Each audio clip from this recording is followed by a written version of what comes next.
kind introduction. Munira is a fantastic local champion for the people of Twickenham and a tireless leader on improving our education system and providing real support and opportunities to children and young people. Munira, I'm so proud to call you a colleague and a friend. Thank you.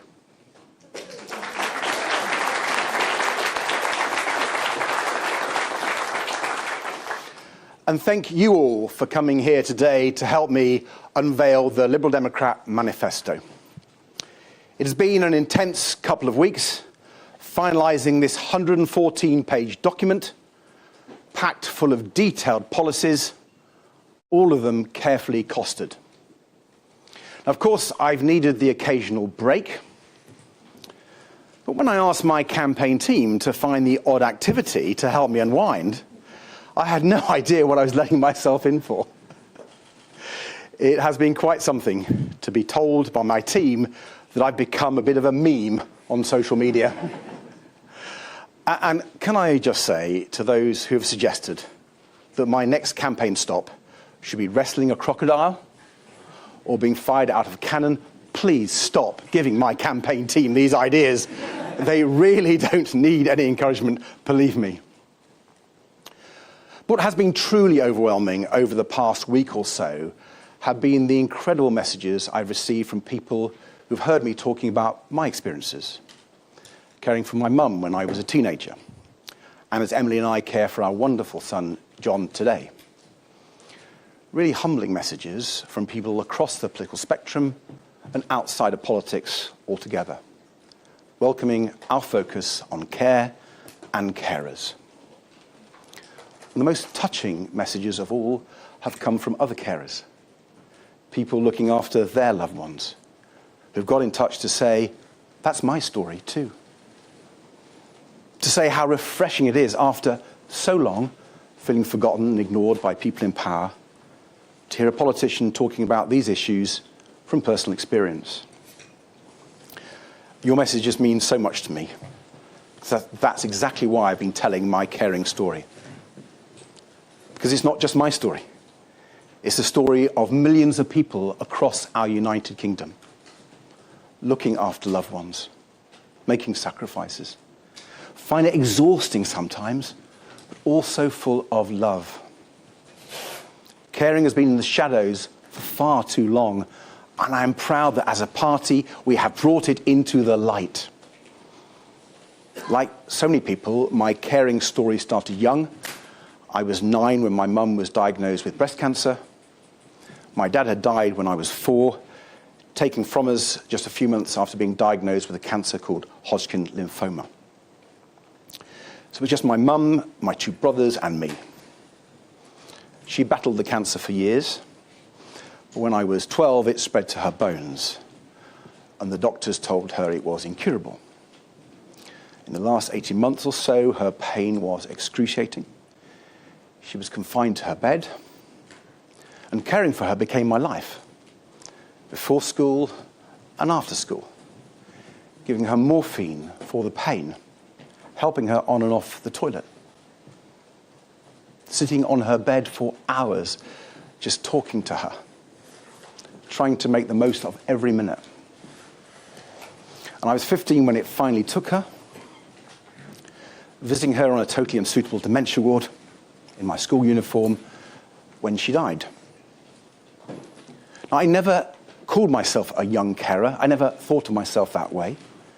I was just looking after my mum, because she needed it and because I loved her. And in these last few years, I've been privileged to meet many young carers from all over the country, and I hear the same thing from them. Now, all of their stories are very different, and yet, in so many ways, they are also the same. Whether it was the young woman who told me how hard it had been to concentrate at school after nights spent looking after her dad, or the girl who said she sometimes feels like nothing but a carer. I know how that can feel. And similarly, when I speak to parents looking after disabled children, or people caring for a parent or a partner who is ill or frail, I hear echoes of my own experiences caring for John. How close it makes you. What a special bond you share. But also how relentless it can feel.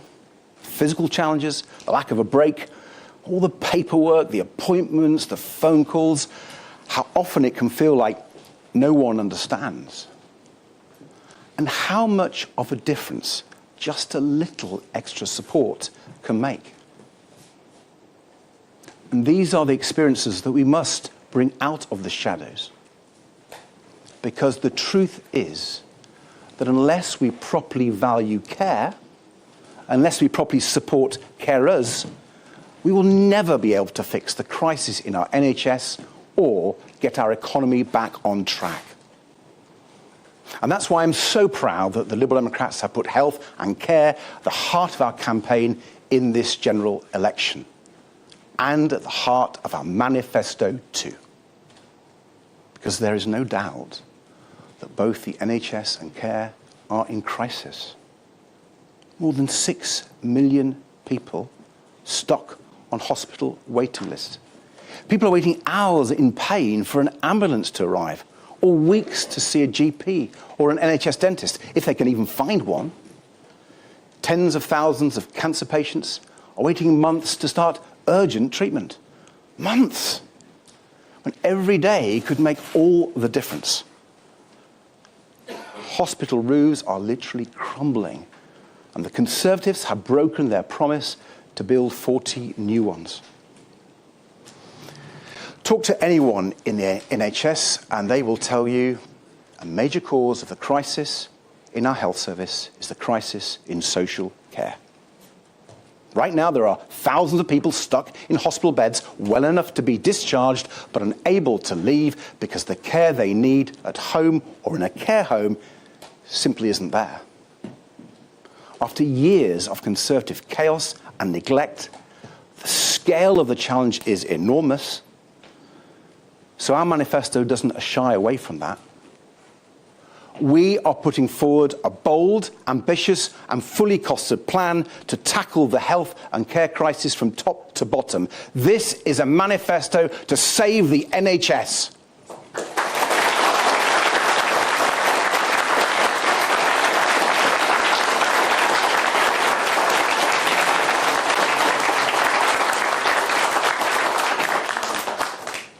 Giving everyone the right to see a GP within 7 days or within 24 hours if it's urgent, and recruiting the extra doctors needed to make it happen.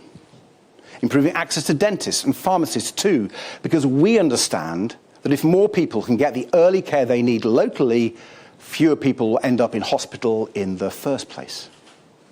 Giving cancer patients the care they deserve with a cast-iron guarantee that they will start treatment within 2 months. And investing in radiotherapy machines, in more cancer nurses, and in cancer research to find the next breakthrough treatments. Finally, treating mental health on an equal footing with physical health. With new mental health hubs for young people, regular mental health checkups when people need them, and a dedicated, qualified mental health professional in every school. Investing in public health, because we know that it's far better and far cheaper to prevent illness than it is to treat it. And on care. We have an equally bold plan to make sure everyone gets the support they need. People who need care, the amazing care workers who provide it, and the unpaid family carers who provide it too. So, we will introduce free personal care, embodying the same principles that underpin our NHS, where care is provided based on need, not on ability to pay.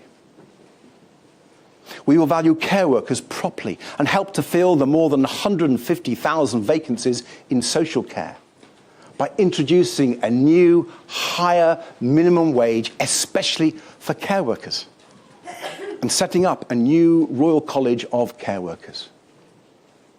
And we will give family carers a fair deal, starting by overhauling the broken carers allowance system so that it provides real financial support to those who need it.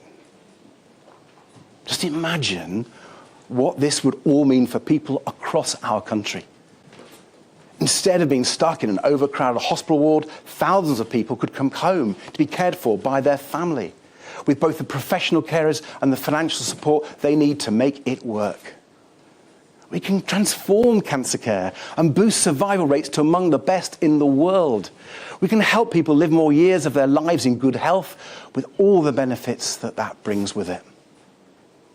We can make sure everyone can see a doctor or dentist locally when they need one, ending these appallingly long waiting times, taking the pressure off the rest of the NHS. We can get people off waiting lists and into work, getting our economy growing strongly again too. We can save our NHS. We can fix the care crisis. We can give people a fair deal. Now, I know when you look at the state of the NHS and care today, this might all seem a long way off. And there's no doubt that it will take a lot of time and a lot of hard work to repair the terrible damage the Conservatives have done over so many years. But our manifesto sets out how it can be achieved. And Liberal Democrat candidates across the country are ready and able to work tirelessly to achieve it. So every vote for the Liberal Democrats at this election is a vote to elect a strong local champion who will fight every day for the NHS and care.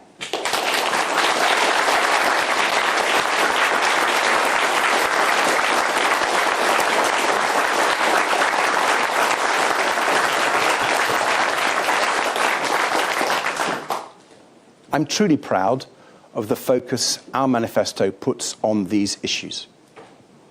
As a carer for most of my life, this is personal for me. And having met so many wonderful carers as I travel across our United Kingdom, I know it's personal for millions of people. Let me just mention one other policy in our manifesto that means a lot to me personally. Restoring proper bereavement support for parents whose partners have died. You see, I remember how important the widow's pension was for my mum after my dad had died. I remember going for a walk with her and our dog every fortnight to collect it. We weren't especially hard up, but it made a difference. It meant something. So you can imagine how angry I was when the Conservatives cut that support back in 2017. Knowing that other families like mine would only get a fraction of the support. It was the first thing I asked Boris Johnson about at PMQs when I became leader.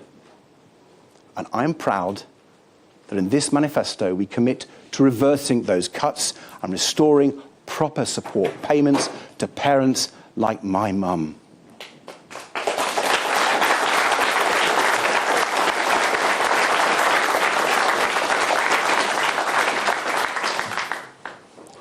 There's so much more I'm proud of in our manifesto. Our clear plan to end the scandal of raw sewage being dumped into our rivers and onto our beaches, and to hold the water companies to account for the damage they've done. Our policies to solve the cost of living crisis for the long term. From an emergency home energy upgrade programme to cut people's energy bills, to a national food strategy, including free school meals. Our commitment to restoring proper community policing and guarantee that every burglary will be attended by the police and investigated, so that everyone can feel safe in their own homes and walking down their own streets. Fixing our broken relationship with Europe. Rebuilding the ties of trade and friendship. Boosting our economy and restoring Britain's role on the world stage.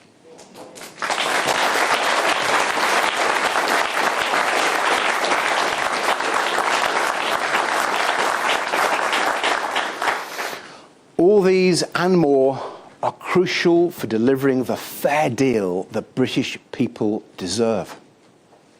And they are what every Liberal Democrat MP elected on the 4th of July will be fighting for in the next Parliament.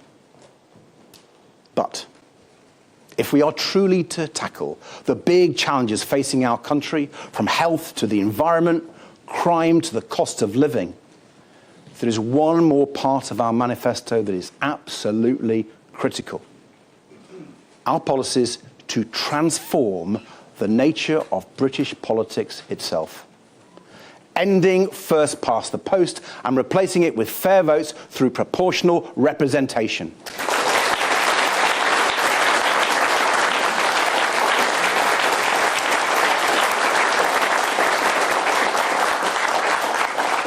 Getting big money out of politics with a cap on donations to political parties. Shifting power out of the centre so local decisions are made by and for the people and communities they affect. Putting real power in people's hands and holding the overpowerful properly to account. Because this election has to be more than just a change of government. We must do more than get the Conservatives out, essential though that is. We must transform our politics for good. So politicians have to respond to people's dreams and desires, because that is the only way we will bring the real change our country needs. It's the only way we will deliver a fair deal. A fair deal where everyone can afford a decent home, somewhere safe and clean, with a comfortable retirement when the time comes, where every child can go to a good school and have real opportunities to fulfill their potential, where everyone can get the high-quality healthcare they need when they need it and where they need it. That is the fair deal that runs throughout our manifesto. That is the fair deal that Liberal Democrats are fighting for. And at this election, every vote for the Liberal Democrats is a vote to make that fair deal happen.